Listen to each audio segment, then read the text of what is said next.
Hey guys, Shane Starnes with Droid Modder X. This is a tips and tricks video for the Samsung Galaxy Note 4. Many of you have just received this device, or you're thinking about getting it in the future and you'd like to know what are some of the features that are included with this phone, or what are some of the useful tips that I need to know about this phone. Things that would give me a better experience with this phone if I knew. So this would be the top 25 tips and tricks for the Galaxy Note 4. Let's go ahead and get started. Okay, so tip number one is one-handed operation. One-handed operation has been around since the first Note, but it is a little more in depth now. We have a few more options, so we'll go ahead and go to settings, one-handed operation, turn on the reduce screen size. This allows you to swipe from the edge to the center and back real quickly, and it actually reduces the size of the screen so you can reach every aspect of the screen there. If you want to make it back to full size, you just swipe like so. One-handed input allows you to change the size of your keyboard or your dial pad if you turn that on, so that it's easier to type or dial with one hand. And then you have the side key panel. And so the side key panel can be moved by pressing and holding the button on top there, but it actually just allows you to navigate without having to reach way over here for the recents. You can actually just grab it right there or press the back button or home button. It just makes it easier to operate this large phone one-handed. So that's actually kind of a 3-in-1. Okay, tip number two is a little bit of a security tip. You can actually use the home button here as a fingerprint scanner. So go into your settings, and you can go into finger scanner. You can actually use it to unlock your screen or even pay with PayPal. But basically you would set this up and then just swipe your finger. If we go into fingerprint manager, I'll show you real quickly how to set it. It actually makes you swipe 10 times to verify your fingerprint, and then you'll be able to use it for different security access. Okay, so the next thing we'll look at is the power saving mode. Say you're out and about and you're down to your last 10% of battery. If you enable power saving, this will help you to make that 10% last as long as possible. It actually turns the screen colors to gray tones, which will save on battery life. It also turns off all of your network settings, so you're not going to be wasting battery power on trying to connect to a network or Wi-Fi. And it also restricts available apps to just a number of essential apps. So this will help you squeeze the very last little bit of your battery life. That way you'll have your phone in case of emergency. Okay, tip number four is motions and gestures.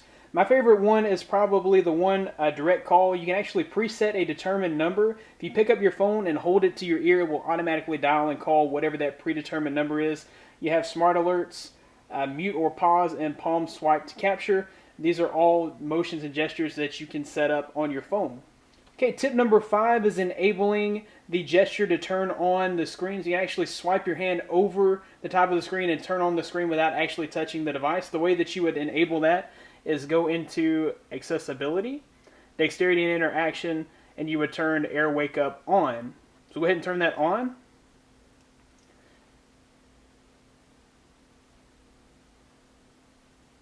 And you guys saw I just swiped my hand across it and it woke up the phone. So if I just need to remember the date, or if I just need the time, if I just want to see a notification, I can quickly just swipe my hand over the top of it and it'll wake up the phone.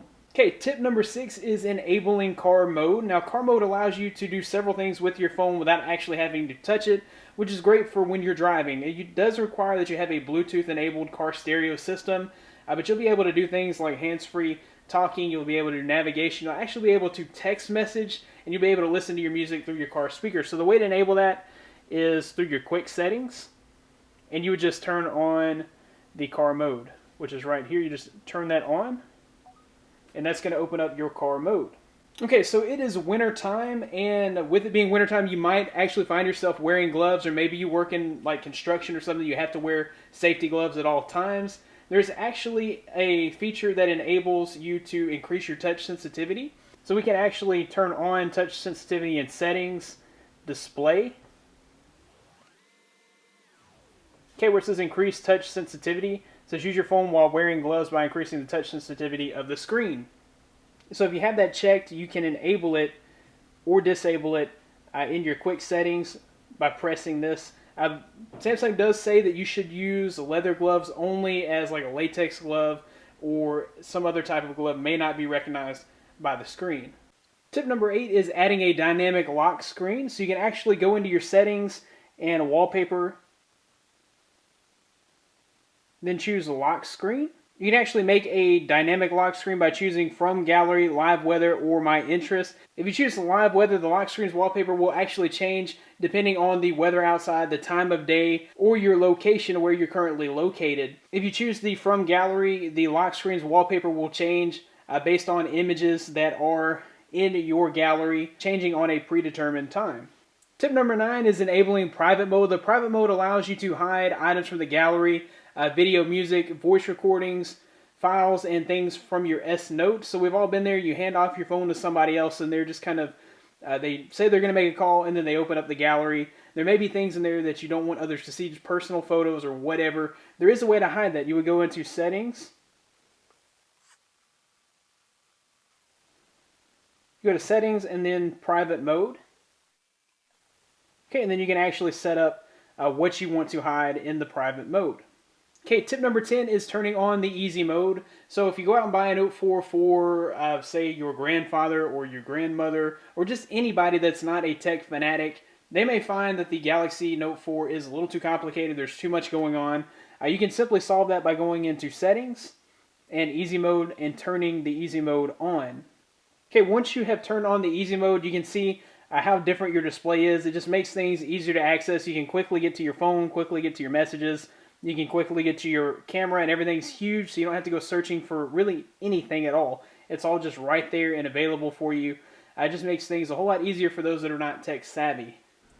Tip number 11 is taking a selfie using the heart rate sensor on the back. You can actually just press that to take a selfie rather than having to reach your thumb around and press the camera button. You would simply you have to make sure your face is in the shot and recognizable, and then you just press that, and that takes the selfie. Open up the gallery, and you'll see the image that we just took. There it is. Tip number 12 is wide-angled selfies. So you can actually widen the whole range of the selfie so you can grab more people in the picture. So we would go into camera, and we would go into mode and do a wide selfie. The way this works is you would tap the button, and you would just turn your phone to capture more people. So we'll hit OK. And then you guys can see that we're filling the screen up there to take the whole selfie. Okay, once we're done, you guys can see what we ended up with. And you can see how it would enable me to get more people in the shot. Okay, so tip number 13 is rear camera selfies. You actually have an awesome 16 megapixel camera on the rear or on the back of your phone. And if you want to take a selfie with that, this actually has a mode to do that. Actually turn it to the rear facing camera, go to mode, and choose rear cam selfie. Okay, so with the rear cam selfie enabled, you would choose where you want your face in the picture.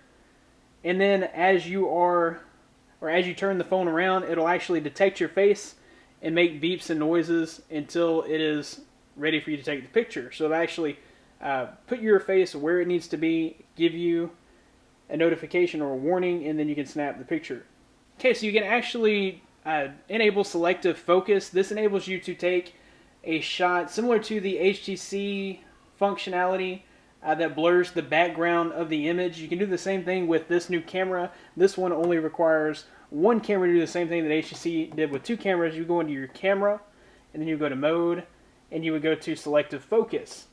So basically, you would just set something in the foreground and choose to focus on that, and then snap the picture.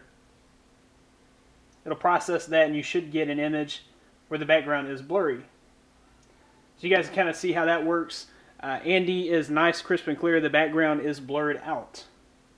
So it makes for a nice high-quality DSLR type camera effect. Okay, so tip number 15 is extra camera modes. So there's tons of camera modes in there. There's all kind of awesome things you can do with your camera. But Samsung has decided to give you even more functionality in the camera. If you go into your mode, you actually scroll down to where it says download, and you can download more modes for your camera. So if you really want to get creative and you really want to get artsy, that would be the way. Just go in there and find even more camera modes. Tip number 16 is viewing shared content through Samsung Link. You actually have to have other Samsung devices like a Samsung TV or a Samsung laptop, Samsung tablet. If you have those and you download the Samsung Link application, you can actually enable that, which I don't have any other Samsung devices, so I'm not able to show you that. but it is a feature that you can use when you open up the gallery and you choose a picture. If you wanted to share that through Samsung Link, the other device would actually show up here, and you could choose that, and basically you could send it to that device to view on other devices. Okay, tip number 17 is the built-in voice recorder. So if you're going to class and your professor's giving a lecture and you don't want to write down the notes, there is a voice recorder built into the phone. All you have to do is open the app, hit the record button. Once you're finished recording, you'll hit stop. It'll automatically save the file, and then you can actually just listen to the recording. Tip number 18 is changing the menu font size.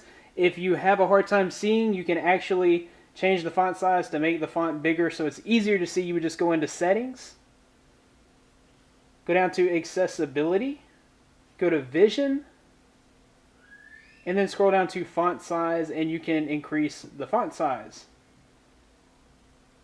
So you guys can see how much easier it is to read now that the font is huge. Tip number 19 is choosing what happens when you remove the S Pen from the device. Normally when you remove it, it will launch Air Command. But if you want to just take a quick memo, you would go to Apps, Settings, you go to S Pen, then you would go to Detachment Options. You could choose between Action Memo or Air Command. So if we set it to Action Memo, when we remove the S Pen, instead of launching Air Command, it will launch the Action Memo. Tip number 20 is using the S Pen to magnify the content on your device. So if we launch the settings and we go to accessibility, vision, and turn on hover zoom, when we take our pen out and hover over an image, it will actually zoom in on that part of the image. So it's kind of like a magnifying glass for your phone. Tip number 21 is enabling the baby crying detector or the doorbell ringing detector. You can actually go into settings and accessibility, and then go to hearing. Then you can open up the sound detectors menu.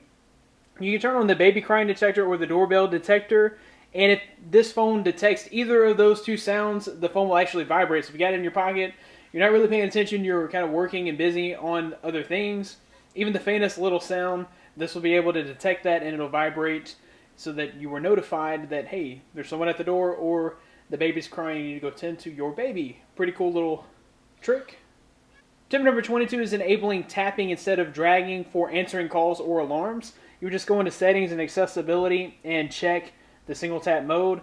This will dismiss an alarm or allow you to actually accept a call by simply tapping instead of dragging, which makes things a little easier. Tip number 23 is the music square. So if you open up the music player and then go into settings, you can actually enable the music square. It takes your playlist and decides based on an algorithm pretty accurately what mood you are currently in. You can also swipe across the cells to make a playlist based on your current mood. Okay, you can also disable the Flipboard home screen. So if you go to the far left, it turns on the Flipboard home screen. The way that you would do that is by going to an empty screen, tapping and holding, go to home screen widgets, and uncheck the Flipboard briefing. So now if you scroll all the way to the left, there's no longer the Flipboard briefing. So the 25th and final tip is the new multi-window feature.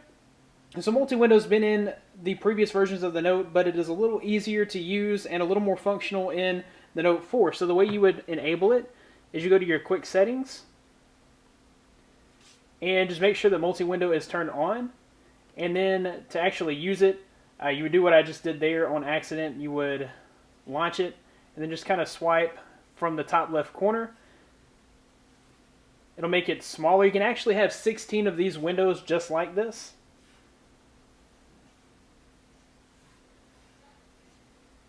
And then you can drag these around. So you actually have like a music player in the background while you are surfing the web and viewing your emails in another window. You can also resize these. If you hit the home or the back button, it'll actually minimize them into little floatable little widgets here. When you click on, it'll open them back in their smaller form. So that has to be actually my favorite feature of the Note 4. It just makes multitasking much easier. This is probably the best form of multitasking that I've seen on a phone so far. Okay guys, that about wraps it up for the top 25 most useful tips and tricks for the Galaxy Note 4. I hope you enjoyed this video. If you did, be sure to give it a big thumbs up. Subscribe to this channel for more content like this in the future. You can find more of me at droidmodderx.com. Follow me on Twitter at droidmodderx. Thanks guys for watching. Be blessed. I'll see you in the next one.